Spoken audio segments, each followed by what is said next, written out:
Makulay at maligayang Pasko mga kabuyenyo!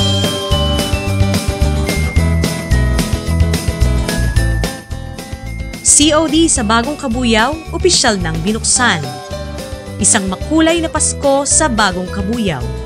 Ito ang tema ng pagdiriwang ng Christmas 2023 sa City of Cabuyao na opisyal nang nagbukas sa pagpapailaw ng COD o Christmas on Display na Candyland na mayroong dalawang bahagi.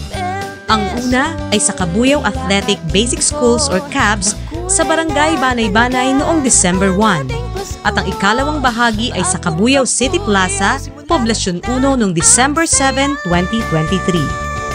Tampok sa maringal at makulay na lighting ceremony ang iba't ibang pagtatanghal ng mga local talents ng Cabuyao, kabilang dito ang PNC Chorale,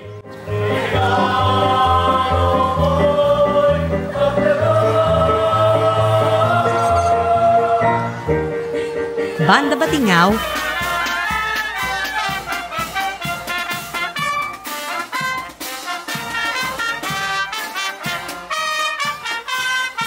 at Miss Yuri Javier na hinarana ang madla ng mga sikat na Christmas songs.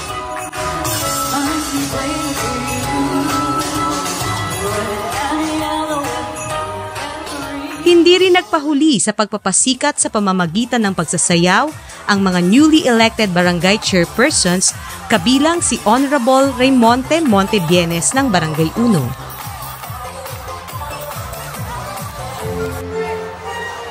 Manila Ballet Dancers, mga city councilors at si Honorable Dennis Felipe C. Hain.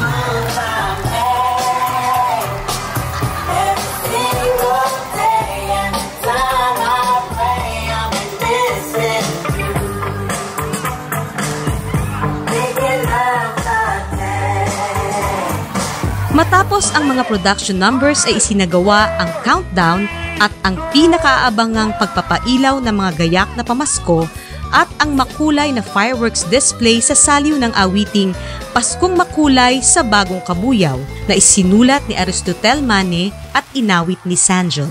Pula kahit dilaw ang ginto, umakatok sa... Bago ang makulay na lighting ceremony ng COD sa City Plaza, ay isinagawa ang pagpapailaw ng mga bagong poste sa lahat ng kalye ng Poblasyon 1, 2 at 3 noong October 31, 2023. Sa pangunguna pa rin ni Honorable Dennis Felipe C. Hain, kasama ang mga city councilors at ang mga bagong halal na kapitan sa mga nasabing barangay.